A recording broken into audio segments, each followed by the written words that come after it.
Hi hello welcome to ones. ഇന്നത്തെ സെഷനിൽ നമ്മൾ നോക്കാൻ പോകുന്ന ഫ്ലൂയിഡ് മെക്കാനിക്സ് എന്ന് പറഞ്ഞ സബ്ജക്റ്റിലെ ഫ്ലൂയിഡ് പ്രോപ്പർട്ടീസ് എന്ന് പറഞ്ഞിട്ടുള്ള ചാപ്റ്ററാണ്. അപ്പോൾ ഫ്ലൂയിഡ് മെക്കാനിക്സ് എന്ന് പറഞ്ഞ സബ്ജക്റ്റ് സിവിൽ ആവട്ടെ മെക്കാനിക്കൽ സ്റ്റുഡൻസ് ആവട്ടെ ഗേറ്റ്സ് പെർസ്പെക്റ്റീവിൽ വൺ ഓഫ് ദി ഇമ്പോർട്ടൻറ്റ് സബ്ജക്റ്റാണ്. കാരണം മെക്കാനിക്കലുകാർക്ക് അറൗണ്ട് ഒരു 7 to 8 മാർക്കിന് ചോദിക്കുന്ന സബ്ജക്റ്റാണ്. സിവിലുകാർക്കാണെങ്കിൽ അറൗണ്ട് ഒരു 6 മാർക്കിനൊക്കെ വരുന്ന സബ്ജക്റ്റാണ്. അതേപോലെ ബാക്കി സബ്ജക്ട്സിലേക്ക് കണക്ട് ചെയ്യുന്നുണ്ട്. ഇപ്പോൾ മെക്കാനിക്കലുകാർക്ക് ഹീറ്റ് ട്രാൻസ്ഫർ എന്ന് പറഞ്ഞ സബ്ജക്റ്റിലേക്ക് കണക്റ്റ് ആവുന്നുണ്ട്. അതേപോലെ സിവിലുകാർക്കാണെങ്കിൽ ഹൈഡ്രോളജിയിൽ കണക്ഷൻസ് വരുന്നുണ്ട്. അപ്പോൾ ഒരു ഇമ്പോർട്ടൻറ്റ് സബ്ജക്റ്റാണ്. അതിൻ്റെ ഒപ്പം തന്നെ ഫസ്റ്റ് ചാപ്റ്ററാണ് നമ്മൾ നോക്കുന്നത് ഫ്ലൂയിഡ് പ്രോപ്പർട്ടീസ്. അതും ഏറ്റവും ഇമ്പോർട്ടൻ്റ് ആയിട്ടുള്ള ചാപ്റ്ററാണെന്ന് ഞാൻ പറയും. കാരണം ബാക്കിയുള്ള ചാപ്റ്റേഴ്സിലേക്ക് കണക്ട് ചെയ്യുന്ന പല കാര്യങ്ങളും ഈ ചാപ്റ്ററിലുണ്ട്.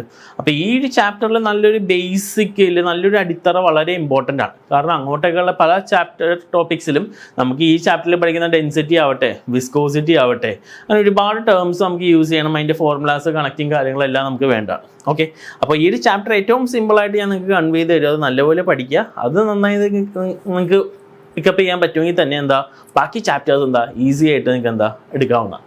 അപ്പോൾ first of all chapter start ചെയ്യണ തന്നെ ഫ്ലൂയിഡ് എന്താണ് അല്ലേ, ഫ്ലൂയിഡ് മെക്കാനിക്സ് ഇല്ലെ ഫ്ലൂയിഡ് പ്രോപ്പർട്ടീസ് ഇല്ലെ എല്ലാത്തിലും സ്റ്റാർട്ടിങ് എന്ന് പറഞ്ഞാൽ ഫ്ലൂയിഡാണ്.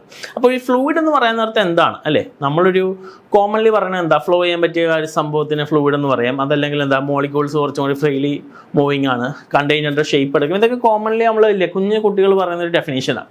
പക്ഷേ ആക്ച്വലി നമ്മളൊരു സോളിഡ് എടുക്കണമെങ്കിൽ നല്ലൊരു ഫോഴ്സ് എക്സേർട്ട് ചെയ്യണം. എന്തിനാണ്? ഡീഫോം ചെയ്യാൻ അല്ലേ. നല്ല ഫോഴ്സ് എക്സേർട്ട് ചെയ്യുമ്പോഴാണ് എന്തൊരു സോളിഡ് ഡീഫോം ചെയ്യുന്നത്. പക്ഷെ ഫ്ലൂയിഡ്സ് അങ്ങനെയല്ല. വെള്ളം നമ്മൾ തറയിലേക്ക് വയ്ക്കുമ്പോൾ തന്നെ കണ്ടിന്യൂസ് ആയിട്ട് ഡീഫോം ചെയ്യുക അല്ലേ. ചെറിയൊരു ഫോഴ്സിൽ തന്നെ കണ്ടിന്യൂസ് ആയിട്ട് ഡീഫോം ചെയ്യുന്ന സാധനം നമുക്ക് എന്ത് പറയാം? ഫ്ലൂയിഡ്സ് എന്ന് പറയാം. So fluids are substance which deform indefinitely under the action of smaller shear force. ചെറിയൊരു ഷിയർ ഫോഴ്സിൽ തന്നെ കണ്ടിന്യൂസ് ആയിട്ട് ഡീഫോം ചെയ്യുന്ന സംഭവത്തിന് നമുക്ക് എന്ത് പറയാം? ഫ്ലൂയിഡ്സ് എന്ന് പറയാം. ഓക്കെ, അപ്പോൾ ഇതാണ് അതിൻ്റെ ഡെഫിനേഷൻ. ഇത് ഗേറ്റിന് ഒരു മാർക്കിന് ചോദിച്ചിട്ടുള്ള ക്വസ്റ്റ്യനാണ്. ഓക്കെ, അപ്പോൾ അത്രയും സിമ്പിളായിട്ടുള്ള ക്വസ്റ്റ്യൻസും ഗേറ്റ് എക്സാമിന് വരുന്നുണ്ട്. അതാണ് ബേസിക് കൺസെപ്റ്റ് അല്ലേ. ബേസിക് കൺസെപ്റ്റ് നമുക്ക് നല്ലപോലെ വേണം. അപ്പോൾ നമുക്ക് ഈ ചാപ്റ്ററിലേക്ക് കടക്കാം. അപ്പോൾ ആദ്യമേ തന്നെ നമുക്ക് നോക്കാനുള്ളത് ടൈപ്സ് ഓഫ് ഫ്ലൂയിഡ്സാണ് അല്ലേ. നമ്മളൊരു ഫ്ലൂയിഡ് എന്ന് പറയുന്നത് പല ടൈപ്പ് ഫ്ലൂയിഡ്സ് ഉണ്ട്. Ideal fluids, real fluids, Newtonian fluids, non Newtonian fluids, ഇങ്ങനെ ഡിഫറെൻറ്റ് ടൈപ്സ് ഓഫ് ഫ്ലൂയിഡ്സ് ഉണ്ട്. അപ്പോൾ ബേസിക്കലി രണ്ടായിട്ട് ക്ലാസിഫൈ ചെയ്യാം, ഐഡിയലും റിയലും. അപ്പോൾ ഐഡിയൽ ഫ്ലൂയിഡ് എന്ന് പറയുന്നത് ഐഡിയൽ എൻജിൻ എന്നൊക്കെ പറഞ്ഞാൽ നമ്മൾ പഠിക്കേണ്ടത് അല്ലേ. വിസ്കോസിറ്റി ഇല്ലാത്ത ഫ്ലൂയിഡ്സ്, അതിന് ഐഡിയൽ ഫ്ലൂയിഡ്സ് എന്ന് പറയാം. അപ്പോൾ എന്താണ് വിസ്കോസിറ്റി? വിസ്കോസിറ്റി എന്ന് പറയുമ്പോൾ റെസിസ്റ്റൻസ് ടു ഫ്ലോ ആണ്. അത് നമ്മൾ കമ്മിങ് ടോപ്പിക്സിൽ നമ്മൾ നോക്കുന്നുണ്ട്. ഫ്ലോക്ക് ഓഫർ ചെയ്യുന്ന ഒരു റെസിസ്റ്റൻസ്, ഒരു ഫ്രിക്ഷൻ എന്നൊക്കെ പറയുന്ന പോലെ സംഭവത്തിന് നമുക്ക് വിസ്കോസിറ്റി എന്ന് പറയാം. അപ്പോൾ വിസ്കോസിറ്റി ഇല്ലാത്ത ഫ്ലൂയിഡ്സിന് നമുക്ക് എന്ത് പറയാം? ഐഡിയൽ ഫ്ലൂയിഡ്സ് എന്ന് പറയാം. അതിന് സർഫസ് ടെൻഷൻ ഉണ്ടാവില്ല, അത് ഇൻകംപ്രസിബിൾ ആയിരിക്കും. അപ്പോൾ അങ്ങനെ ഒരു ഫ്ലൂയിഡ് ആക്ച്വലി നമ്മുടെ അടുത്തില്ല. ബട്ട് സ്റ്റിൽ നമ്മൾ വാട്ടറൊക്കെ നമ്മൾ ഐഡിയൽ ഫ്ലൂയിഡ്സ് ആയിട്ടായിരിക്കും കൺസിഡർ ചെയ്യുക. അപ്പോൾ റിയൽ ഫ്ലൂയിഡ്സ് എന്ന് പറയുന്ന നേരത്തെ വിസ്കോസിറ്റി ഉള്ള ഫ്ലൂയിഡ്സ് നമുക്ക് റിയൽ ഫ്ലൂയിഡ്സ് എന്ന് പറയാം. അപ്പോൾ അതിന് സർഫസ് ടെൻഷൻ ഉണ്ടാവും, അതേപോലെ തന്നെ കംപ്രസിബിൾ ആയിരിക്കും. അതാണ് റിയൽ ഫ്ലൂയിഡ്. ഇനി ഇതല്ലാണ്ട് ന്യൂട്ടോണിയൻ നോൺ ന്യൂട്ടോണിയൻ ഉണ്ട്. അതിൽ ഒരുപാട് കാര്യങ്ങൾ നമുക്ക് പഠിക്കാനുണ്ട്. ബട്ട് ബേസിക് ആയിട്ട് നമുക്ക് ഈ രണ്ട് രീതിയിൽ ക്ലാസിഫൈ ചെയ്യാം. ഇനി നമ്മുടെ ചാപ്റ്റർ പറയുന്ന പോലെ തന്നെ ഫ്ലൂയിഡ് പ്രോപ്പർട്ടീസ് ആണ്. അപ്പോൾ properties of a fluid, basically പ്രോപ്പർട്ടീസിനെ നമുക്ക് രണ്ടായിട്ട് ക്ലാസിഫൈ ചെയ്യാം. ഇൻറ്റൻസീവ് പ്രോപ്പർട്ടീസും എക്സ്റ്റെൻസീവ് പ്രോപ്പർട്ടീസും. അപ്പോൾ ഇൻറ്റൻസീവ് പ്രോപ്പർട്ടീസ് ആ പേരിൽ തന്നെയുണ്ട്. ഇൻറ്റൻസീവ്, ഇൻഡിപെൻഡൻറ്റ് ഓഫ് മാസിനെ ഡിപ്പെൻഡ് ചെയ്യാത്ത പ്രോപ്പർട്ടീസ് ആണ് ഇൻറ്റൻസീവ് പ്രോപ്പർട്ടീസ്. മാസിനെ ഡിപ്പെൻഡ് ചെയ്യുന്നില്ല എന്ന് പറയുമ്പോൾ ഇപ്പോൾ നമ്മളൊരു വെള്ളം ഒരു ഗ്ലാസ്സിലെടുത്ത് ഹീറ്റ് ചെയ്ത്, അതേപോലെ ഒരു വലിയൊരു ചരുവത്തിലെടുത്ത് ഹീറ്റ് ചെയ്താലും 100 ഡിഗ്രി സെൽഷ്യസിൽ അത് ബോയിൽ ചെയ്യും. അപ്പോൾ ടെമ്പറേച്ചർ അല്ലേ ആ ഒരു മാസിനെ ഡിപ്പെൻഡ് ചെയ്യുന്നില്ല. അതേപോലെ പ്രഷർ മാസിനെ ഡിപ്പെൻഡ് ചെയ്യുന്നില്ല. ബോയിലിംഗ് പോയിന്റ് ആവട്ടെ, മെൽറ്റിംഗ് പോയിന്റ് ആവട്ടെ, അതൊക്കെ മാസിനെ ഡിപ്പെൻഡ് ചെയ്യാത്തത്. അപ്പോൾ അങ്ങനത്തെ പ്രോപ്പർട്ടീസിന് നമുക്ക് എന്ത് പറയാം? ഇൻറ്റൻസീവ് പ്രോപ്പർട്ടീസ് എന്ന് പറയാം. വേറെ എക്സ്റ്റെൻസീവ് പ്രോപ്പർട്ടീസ് എന്ന് പറയുന്ന നേരത്തെ മാസിനെ ഡിപ്പെൻഡ് ചെയ്യുന്ന പ്രോപ്പർട്ടീസ് അല്ലേ. വോളിയം ആവട്ടെ, മൊമെൻ്റ് ആവട്ടെ, ഇതൊക്കെ എന്ന് പറഞ്ഞാൽ മാസിനെ ഡിപ്പെൻഡ് ചെയ്യുന്നു. സോ അതാണ് ബേസിക് ആയിട്ടുള്ള ക്ലാസിഫിക്കേഷൻ. ഇനി നമുക്ക് ഓരോ പ്രോപ്പർട്ടീസിലേക്ക് പോവാം. അതിലെ ഫസ്റ്റ് പ്രോപ്പർട്ടിയാണ് ഡെൻസിറ്റി, മാസ് ഡെൻസിറ്റി. ഡെൻസിറ്റി എന്ന് പറയുന്ന നേരത്തെ it's a function of temperature and pressure ആണ്. ഇല്ലെങ്കിൽ mass of a fluid per unit volume. Mass by വോളിയത്തിന് നമുക്ക് ഡെൻസിറ്റി എന്ന് പറയാം. Density equal to m/v. ഇനി ഇത് കോമൺലി ഒരു 99% സ്റ്റുഡൻസിനും അറിയാം. ഡെൻസിറ്റി എന്ന് പറഞ്ഞാൽ മാസ് ബൈ വോളിയം ആണ്. ഇതൊക്കെ സിമ്പിൾ ആയിട്ടുള്ള കേസാണ്. ബട്ട് ഈ ഒരു ടോപ്പിക്കിൽ നിന്ന് വരുന്ന പ്രധാനപ്പെട്ട ഒരു ക്വസ്റ്റ്യൻ എന്ന് പറഞ്ഞാൽ SI യൂണിറ്റ് കണ്ടുപിടിക്കുക, ഡയമെൻഷണൽ ഫോർമുല കണ്ടുപിടിക്കുക. സോ ഇതും എല്ലാവരും കണ്ടുപിടിക്കും. ബട്ട് എന്താ, ഇനി ക്വിക്കർ വേ നമ്മൾ ഫൈൻഡ് ഔട്ട് ചെയ്യുക. അപ്പോൾ ഡെൻസിറ്റി എന്ന് പറഞ്ഞാൽ മാസ് ബൈ വോളിയം അറിയാം, അതിൻ്റെ SI യൂണിറ്റ് ഡയമെൻഷണൽ ഫോർമുല എന്ന് പറയുന്നത് എന്താ, ml⁻³ ക്ലിയർ. കിലോഗ്രാം m വരും, metre L⁻3, so m/L⁻3 clear. ഇനി സെക്കൻഡ് വൺ ആണ് എന്ത്, സ്പെസിഫിക് വോളിയം. സ്പെസിഫിക് വോളിയം എന്ന് പറയുന്നത് എന്താ, ഇൻവേഴ്സ് ഓഫ് ഡെൻസിറ്റി. ഡെൻസിറ്റിയുടെ ഇൻവേഴ്സിന് നമുക്ക് എന്താ സ്പെസിഫിക് വോളിയം എന്ന് പറയാം. സോ അതിൻ്റെ SI യൂണിറ്റ് m3/kg ആണ്. ഡയമെൻഷണൽ ഫോർമുല എന്തായിരിക്കും, m⁻⁻1 L³ വരും, ഡെൻസിറ്റിയുടെ നേരെ ഇൻവേഴ്സ്. ഇനി തേർഡ് വൺ ആണ് നമുക്ക് എന്ത്, സ്പെസിഫിക് വെയിറ്റ് അല്ലെങ്കിൽ എന്താ വെയിറ്റ് ഡെൻസിറ്റി എന്ന് പറയാം. സ്പെസിഫിക് വെയിറ്റിലെ വെയിറ്റ് ഡെൻസിറ്റി എന്ന് പറഞ്ഞാൽ വെയിറ്റ് ബൈ വോളിയം, അതിനെയാണ് നമ്മൾ എന്ത് സ്പെസിഫിക് വെയിറ്റ് എന്ന് പറയണം. വെയിറ്റ് എന്ന് പറയുന്നിടത്ത് നമുക്ക് മാസ് ഇൻറ്റു ഗ്രാവിറ്റി എന്ന് എഴുതാം ബൈ വോളിയം. അപ്പോൾ മാസ് ബൈ വോളിയം എന്ന് പറയുന്നിടത്ത് നമുക്ക് എന്താണ്, ഡെൻസിറ്റി റോ ആണ്. So raw G, wait density എന്ന് പറഞ്ഞാൽ റോ ജി എന്ന് പറഞ്ഞാൽ ഡിനോട്ട് ചെയ്യാം. അപ്പോൾ കറസ്പോണ്ടിങ്ങിൽ നമുക്ക് എന്താ അതിൻ്റെ SI യൂണിറ്റും കാര്യങ്ങളും കിട്ടും. ഇനി നാലാമത്തെ പ്രോപ്പർട്ടിയാണ് എന്ത്, സ്പെസിഫിക് ഗ്രാവിറ്റിയിലെ റിലേറ്റീവ് ഡെൻസിറ്റി. അതെന്ന് പറഞ്ഞാൽ എന്താ, specific weight of a substance by specific weight of standard fluid. അപ്പോൾ വെയിറ്റ് ഡെൻസിറ്റി ഓഫ് ഒരു fluid by weight density of standard fluid എന്ന് എഴുതാം. വെയിറ്റ് ഡെൻസിറ്റി ഓഫ് ഫ്ലൂയിഡ് എന്ന് പറഞ്ഞാൽ എന്താ, density of fluid into gravity ആണ്. സ്റ്റാൻഡേർഡ് ഫ്ലൂയിഡ് എന്ന് പറയുന്നത് എന്താ, വാട്ടറാണ് നമ്മൾ എടുക്കുന്നത്.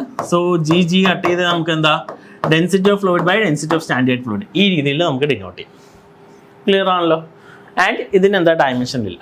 അപ്പോൾ സിമ്പിളായിട്ടുള്ള 4 പ്രോപ്പർട്ടീസ് നമ്മൾ നോക്കി. അപ്പോൾ അതിൽ പ്രധാനമായിട്ട് വേണ്ടതെന്ന് പറഞ്ഞാൽ എന്താ, എല്ലാത്തിൻ്റെയും SI യൂണിറ്റും ഡയമെൻഷണൽ ഫോർമുലയാണ്.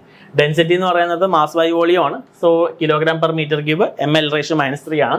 സ്പെസിഫിക് വോളിയം എന്ന് പറയുമ്പോഴേക്കും ഡെൻസിറ്റിയുടെ ഇൻവേഴ്സ് ആണ്. സോ m3/kg m⁻⁻1 L³ ആണ്. സ്പെസിഫിക് വെയിറ്റ് എന്ന് പറയുന്നത് വെയിറ്റ് ബൈ വോളിയം ആണ്. Nm/m3 ml⁻² T⁻²ആണ്. റിലേറ്റീവ് ഡെൻസിറ്റി എന്ന് പറഞ്ഞാൽ എന്താ, ഡയമെൻഷനും ഇല്ല. അപ്പോൾ ഇതിൽ നമ്മളിതിപ്പോൾ ചെറുതാണ്. ഇനിയിപ്പോൾ സ്ട്രെസ്സിൻ്റെ ഡയമെൻഷൻ, പവറിൻ്റെ ഡയമെൻഷൻ എന്നൊക്കെ പറയുമ്പോൾ നമ്മളവിടെ പെട്ടെന്ന് ചെയ്യാനായിട്ട് നമ്മളൊരു ടൈം എടുക്കില്ല. വാട്ടിനെ കൺവേർട്ട് ചെയ്ത് പവറിൻ്റെയൊക്കെ കൊണ്ടുവരുമ്പോൾ ഒരു സമയം പോകുന്നുണ്ട്. പക്ഷേ ഒരു 5 ബേസിക് ക്വാണ്ടിറ്റിയുടെ ഡയമെൻഷൻ അറിയാമെങ്കിൽ നിങ്ങൾക്ക് ഏത് ക്വാണ്ടിറ്റി എന്താ ഫട്ടാഫട്ട് സോൾവ് ചെയ്തെടുക്കാൻ പറ്റും. സോ അതിനുള്ളൊരു ചെറിയൊരു ട്രിക്കാണ് ഞാൻ പറഞ്ഞു തരാൻ പോകുന്നത്. Basically 5 quantities, distance, speed, acceleration, force, work. ഈ ഒരു 5 ക്വാണ്ടിറ്റിയുടെ ഡയമെൻഷൻ അറിയാമെങ്കിൽ നിങ്ങൾക്ക് ഏത് ഡയമെൻഷനും ഒരു വിത്തിൻ ഒരു 10 സെക്കൻഡ്സ് പോട്ടെ, ഒരു 5 സെക്കൻഡ്സിൽ നിങ്ങൾക്ക് സോൾവ് ചെയ്ത് ഒരു ഡയമെൻഷൻ ക്വസ്റ്റ്യൻ വന്നു കഴിഞ്ഞാൽ ഈസി ആയിട്ട് നിങ്ങൾക്ക് എന്താ ക്രാക്ക് ചെയ്യാൻ പറ്റും. സോ ഡിസ്റ്റൻസ് എന്ന് പറയുന്നത് ഡയമെൻഷണൽ ഫോർമുല എന്താ, L ആണ്. ഡിസ്റ്റൻസ് എന്ന് പറഞ്ഞാൽ മീറ്റർ ആണ്, അല്ലെങ്കിൽ ലെങ്ത് ആണ്. ഡയമെൻഷൻ ഫോർമുല L ആണ്. ഇനി സെക്കൻഡ് വൺ എന്താ, സ്പീഡ് എന്ന് പറയുന്നിടത്ത് ആക്സലറേഷൻ ഡിസ്റ്റൻസ് ബൈ ടൈം ആണ്. അപ്പോൾ എന്താ L/T വരും എന്ന് പറഞ്ഞാൽ ഡയമെൻഷൻ ഫോർമുല എന്താ, L⁻⁻1.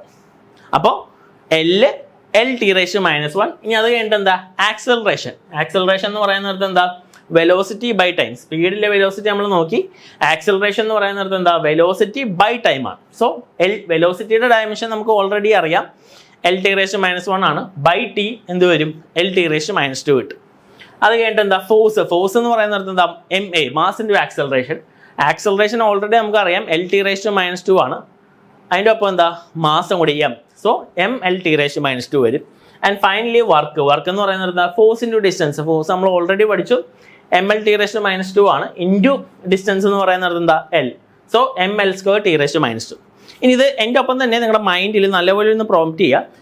ബേസിക്കലി എന്താ, ഡിസ്റ്റൻസ് L, സ്പീഡ് L⁻⁻1, അതേപോലെ acceleration L⁻⁻2, force mL⁻⁻2, work എന്ന് പറയുന്നത് എന്താ, mL² T⁻². So L⁻⁻1, L⁻⁻2, mL⁻⁻2, അതേപോലെ എന്താ, mL² T⁻². അപ്പോൾ ഈ 5 ഡയമെൻഷൻ നമ്മുടെ മൈൻഡിലുണ്ടെങ്കിൽ ഏതൊരു ഡയമെൻഷനും നമുക്ക് എന്താ, പവർ ആവട്ടെ, സ്ട്രെസ് ആവട്ടെ, വിസ്കോസിറ്റി ആവട്ടെ, പെട്ടെന്ന് നമുക്ക് ക്രാക്ക് ചെയ്യാം. കാരണം ഫോഴ്സിൻ്റെ അറിയാം. ഇപ്പോൾ നിങ്ങളോട് വർക്ക് കണ്ടുപിടിക്കാൻ പറഞ്ഞപ്പോൾ തന്നെ എന്താ, ഫോഴ്സ് നിങ്ങളുടെ മൈൻഡിലുണ്ട്, എന്താ, mL⁻⁻2 ആണ്. സോ ആ സംഭവം നമുക്ക് ഉണ്ടെങ്കിൽ വർക്ക് എന്ന് പറയുന്നത് എന്താ, ഫോഴ്സ് ഇൻറ്റു ഡിസ്റ്റൻസ് ആണ്. ഇൻറ്റു ഒരു L ഇട്ടാൽ മതി. അതല്ലെങ്കിൽ നമ്മൾ എന്ത് ചെയ്യും, നമ്മൾ വർക്ക് കണ്ടുപിടിക്കാൻ പറഞ്ഞാൽ ഫോഴ്സ് ന്യൂട്ടൺ ആണ്. ന്യൂട്ടൺ നമ്മൾ കൺവേർട്ട് ചെയ്യും. അപ്പോൾ അവിടെ ഒരു സെറ്റ് ഓഫ് ടൈം പോകുന്നുണ്ട്. ഈ ക്വസ്റ്റ്യൻ ഒരു 99% കുട്ടികളും ചെയ്യും. പക്ഷെ അത് നമുക്ക് എന്ത് വേണം, പെട്ടെന്ന് ചെയ്യണം. ഒരു 3-5 സെക്കൻഡ്സിലൊക്കെ നമുക്ക് ചെയ്യാൻ പറ്റണം. അപ്പോൾ പെട്ടെന്ന് തന്നെ അതിൻ്റെ ഒരു 5 ക്വാണ്ടിറ്റിയുടെ ഡയമെൻഷൻ നമ്മുടെ മൈൻഡിലുണ്ടെങ്കിൽ നേരെ ഡയമെൻഷൻ പുട്ട് ചെയ്താൽ മതി, rather than SI unit. Clear? SI unit put ചെയ്യുന്നതിനും ബെറ്റർ എന്താ, നേരെ ഡയമെൻഷൻ പുട്ട് ചെയ്യുക, അവിടെ നിന്ന് എന്ത് ചെയ്യുക, സോൾവ് ചെയ്യുക. ക്ലിയർ? ഓക്കെ, അപ്പോൾ നമുക്ക് 1-2 സെറ്റ് ഓഫ് ക്വസ്റ്റ്യൻസ് ഒന്ന് ട്രൈ ഔട്ട് ചെയ്ത് നോക്കാം എത്ര പെട്ടെന്ന് സോൾവ് ചെയ്യാന്നുള്ള രീതിയിൽ. So first one dimensional formula of stress ആണ്. സ്ട്രെസ്സിന്റെ ഡയമെൻഷണൽ ഫോർമുലയാണ് കണ്ടുപിടിക്കാൻ പറഞ്ഞേക്കണം. ഒറ്റയടിക്ക് തന്നെ എനിക്ക് വേണമെങ്കിൽ അതിന്റെ ഡയമെൻഷണൽ ഫോർമുല എന്ന് പറയുന്നത് എന്താ, ml⁻⁻1 t⁻⁻2 എന്ന് പറയാം. ബട്ട് ബേസിക്കലി അല്ലേ, സ്ട്രെസ് എന്ന് പറയുന്നത് എന്താ, ഫോഴ്സ് ബൈ ഏരിയ ആണ് അല്ലേ. ഫോഴ്സിന്റെ ഡയമെൻഷൻ ഞാൻ ഓൾറെഡി പഠിപ്പിച്ചു, ml⁻⁻2 ആണ്. അതേപോലെ എന്താ, ഏരിയ എന്ന് പറഞ്ഞാൽ L² ആണ്. അപ്പോൾ നമ്മൾ സോൾവ് ചെയ്ത് എന്ത് വരും, ml⁻⁻1 t⁻⁻2. ക്ലിയർ? സോ സെക്കൻഡ്സിൽ നമുക്ക് എന്താ ഉത്തരം കണ്ടുപിടിക്കാം. അതല്ലെങ്കിൽ ഫോഴ്സിന്റെ ഉത്തരം അല്ലെ, ഫോഴ്സ് എന്ന് പറഞ്ഞാൽ ന്യൂട്ടൺ ആണ്, അതിനെ കൺവേർട്ട് ചെയ്ത് കൊണ്ടുതന്നെ ആ ഒരു ടൈം നമുക്ക് എന്താ കുറക്കാം. സോ ഒറ്റയടിക്ക് സ്ട്രെസ് എന്ന് പറഞ്ഞാൽ force by area, dimension equate ചെയ്ത് നേരെ നമുക്ക് എന്താ ഉത്തരത്തിലേക്ക് പോവാം. അടുത്ത question dimensional formula for power ആണ്. പവർ എന്ന് പറയാൻ നേരത്ത് നമ്മൾ ഇതിന്റെ ഫോർമുല അല്ലെ, പലപ്പോഴും ഗേറ്റ് ക്വസ്റ്റ്യൻസ് നമ്മൾ ചെയ്യാൻ നേരത്ത് എന്താ, ചിലയിലൊന്നും ഫോർമുല അറിയില്ലായിരിക്കും. അപ്പോൾ ഫോർമുല നമുക്ക് എന്താ, യൂണിറ്റിന്ന് കിട്ടും. സോ ബേസിക്കലി പവർ എന്ന് പറയുമ്പോൾ വാട്ട് ആണ്. വാട്ട് എന്ന് പറഞ്ഞാൽ ജൂൾ പെർ സെക്കൻഡ് ആണ്. ജൂൾ എന്ന് പറയുന്ന നേരത്ത് എന്താ, ന്യൂട്ടൺ മീറ്റർ ആണ്. ന്യൂട്ടൺ മീറ്റർ പെർ സെക്കൻഡ് അല്ലെങ്കിൽ newton into metre per second. So എന്ന് പറഞ്ഞാൽ എന്താ, ഫോഴ്സ് ഇൻറ്റു വെലോസിറ്റി. അതാണ് ബേസിക്കലി എന്ത്, പവർ എന്ന് പറയുന്നത്. അപ്പോൾ ഇവിടെ നമുക്ക് ന്യൂട്ടൺ എന്ന് പറയുമ്പോൾ അതിന്റെ എന്താ ഡയമെൻഷണൽ ഫോർമുല ml⁻⁻2 ആണ്. വെലോസിറ്റി എന്ന് പറയുമ്പോൾ എന്താ, L പെർ അല്ലെ ടി ആണ് വന്നത്. അപ്പോൾ എന്ന് പറഞ്ഞാൽ ml² t⁻⁻3. സോ ഇത് സെക്കൻഡ്സിലല്ലേ, പെട്ടെന്ന് നമുക്ക് ചെയ്യാൻ പറ്റി. അപ്പോൾ ഈ ഒരു ട്രിക്കാണ് നമുക്ക് വേണ്ടത്. ഇനി ഒറ്റയടിക്ക് ഡൈനാമിക് വിസ്കോസിറ്റിയുടെ ഡയമെൻഷണൽ ഫോർമുല എന്താണ്, ml⁻⁻1 t⁻⁻1 ആണ്. Basically tau equal to mu into du/dy ആണ്. അല്ലെങ്കിൽ എന്താ, മ്യൂ എന്ന് പറയുന്നത് ടോ ഇൻറ്റു dy/du അല്ലേ. ഇതാണ് ഫോർമുല വന്നത്. സ്ട്രെസ്, ഡിസ്റ്റൻസ്, വെലോസിറ്റി, അതിനെ സബ്സ്റ്റിറ്റ്യൂട്ട് ചെയ്ത് സോൾവ് ചെയ്ത് വന്നത്. അപ്പോൾ ഈ ട്രിക്ക് അറിയാമെങ്കിൽ പെട്ടെന്ന് തന്നെ നമുക്ക് എന്താ അതിൻ്റെ ഡയമെൻഷൻ കണ്ടുപിടിക്കാവുന്നുള്ളൂ. ക്ലിയർ ആണല്ലോ? സോ ഈ ട്രിക്ക് യൂസ് ചെയ്യുക. അങ്ങനെയാണെങ്കിൽ നിങ്ങൾക്ക് എന്താ പെട്ടെന്ന് തന്നെ ഡയമെൻഷൻ കണ്ടുപിടിക്കാം. ഇനി 1-2 ക്വസ്റ്റ്യൻ കൂടെ നമുക്ക് നോക്കിയിട്ട് ഈ സെഷൻ വൈൻഡ് അപ്പ് ചെയ്യാം. SI unit of surface tension.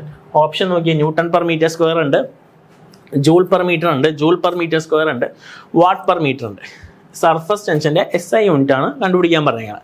SI unit എന്ന് പറയുമ്പോൾ എന്താ, ന്യൂട്ടൺ പെർ മീറ്റർ ആണ് നമ്മൾ ബേസിക്കലി പഠിക്കുമ്പോൾ വന്നത്. പക്ഷെ ഇവിടെ ആ ഒരു ഓപ്ഷൻ ഇല്ല. അപ്പോൾ നമുക്ക് എന്ത് ചെയ്യാം, മേളിൽ ന്യൂട്ടൺ ഇൻറ്റു മീറ്റർ ചെയ്യുക, താഴെ എന്താ മീറ്റർ ഇൻറ്റു മീറ്റർ ചെയ്ത് എന്ത് വരും, ന്യൂട്ടൺ മീറ്റർ എന്ന് പറയുന്നത് ജൂളാണ്, ജൂൾ പെർ മീറ്റർ സ്ക്വയർ. ആ ഒരു ഓപ്ഷൻ നമുക്കിവിടെ ഉണ്ട്. ക്ലിയർ? അപ്പോൾ ക്വസ്റ്റ്യൻ കണ്ടോ, സിമ്പിളാണ്. ചിലവർ നോക്കുമ്പോൾ എന്ത് അയ്യോ അതില്ലല്ലോ, ഇനി തെറ്റാണോ, ഇല്ലേ വേറെ ഏതെങ്കിലും ഓപ്ഷൻ എടുക്കും, ന്യൂട്ടൺ നമുക്ക് മിസ്റ്റേക്ക് പറ്റിയതായിരിക്കുക എന്നൊക്കെ ചിന്തിച്ചത്. അപ്പോൾ ഒന്ന് ആലോചിക്കുക, ജസ്റ്റ് ഒന്ന് സോൾവ് ചെയ്താൽ തന്നെ നമുക്ക് ഉത്തരം കിട്ടും. Next one, SI unit of kinematic viscosity. Kinematic വിസ്കോസിറ്റിയുടെ SI യൂണിറ്റ് എന്ന് പറയുമ്പോൾ എന്താ, സെക്കൻഡ്സിൽ പറയാം എന്താ, മീറ്റർ സ്ക്വയർ പെർ സെക്കൻഡ് ആണ്. Option A. ക്ലിയർ?